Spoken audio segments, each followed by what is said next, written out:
అధ్యాయము 24. ఒకరోజు శ్రీగురువు శిష్యులను పిలిచి ఇలా అన్నారు, నాయనలారా, మా సంగతి ఈ ప్రాంతమంతా తెలిసిపోయింది. ధర్మపరులు అధర్మాత్ములు అందరూ మా ఆశీస్సుల కోసం వచ్చిపోతున్నారు. ముఖ్యంగా ముస్లిం రాజు వలన మా పేరు మరింత ప్రాచుర్యం పొందింది. ఇకపై మనం మరింత గోప్యంగా ఉండాలి. సాధకులకు ధర్మపరులకు మాత్రమే మా దర్శనం కలుగుతుంది. కనుక ఇక్కడి నుండి శ్రీశైల క్షేత్రానికి ప్రయాణిస్తాం. శిష్యులు దీనవదనులై శ్రీగురుని పాదాలపై పడిపోయారు. వారు వారిని లేవనెత్తి ఓదార్చుతూ, నాయనలారా, ఎప్పుడూ ఈ సంగమంలో స్నానం చేసి గాణగాపుర మఠంలోనే ఉంటా అని చెప్పారు. అంతేకాదు, స్వామీజీ తన పవిత్ర పాదుకలను అక్కడే విడిచిపెట్టారు.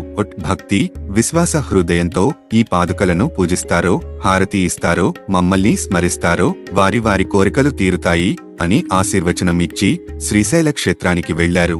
శ్రీగురువు పాతాళగంగ దగ్గరికి చేరుకుని అక్కడ మారులూర, మాలతి, కల్భార, కమల సుమాలతో ఒక అందమైన పుష్పనావను తయారు చేయించారు. సరిగ్గా బహుధాన్య నామ సంవత్సర శిశిర ఋతువు మాఘ బహుళ పాడ్యమి శుక్రవారనాడు ఆ పుష్పనావలో కూర్చొని శిష్యులకు ఆశీస్సులు ఇచ్చారు. అనంతరం కృష్ణానదిలో ప్రయాణిస్తూ తన నిజధామానికి శ్రీనృసింహ సరస్వతి స్వామి చేరుకున్నారు. శ్రీగురువు ప్రయాణించే సమయానికి శిష్యులందరికీ తీవ్ర దుఃఖం కలిగింది.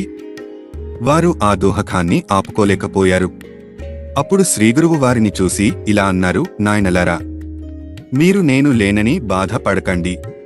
నేను గాణగాపుర మఠంలోనే ఉంటాను. కదలివనానికి ఈ నావలో మేము వెళ్తున్నాము.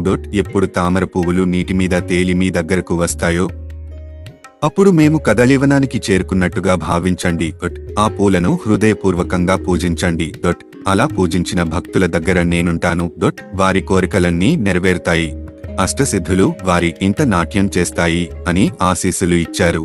శ్రీగురువు కొంత దూరం వరకు పుష్పనావలో వెళ్లి ఆ తరువాత మరెవరికీ కనబడలేదు. కొంతసేపటికి శిష్యుల దగ్గరకు జాలర్లు వచ్చి, మేము శ్రీనృసింహ సరస్వతి స్వామిని దర్శించాము. ఆయన పేరు నరసింహ సరస్వతి అని చెప్పారు. భక్తులకు సాక్షాత్కరిస్తామని సెలవిచ్చారు. ఈ నదిలో తేలే పూలను భక్తి శ్రద్ధలతో పూజించండి అని మాకు చెప్పారు అని తెలిపారు. ఆ మాటలు చెబుతుండగానే 4 పుష్పాలు నదిలో తేలుతూ వచ్చాయి. శిష్యులైన నందకవి, సాయందేవుడు, నరహరి, సిద్ధముని ఆ పుష్పాలను తీసుకుని కనులకు హత్తుకొని శ్రీగురుని ధ్యానంలో మునిగిపోయారు.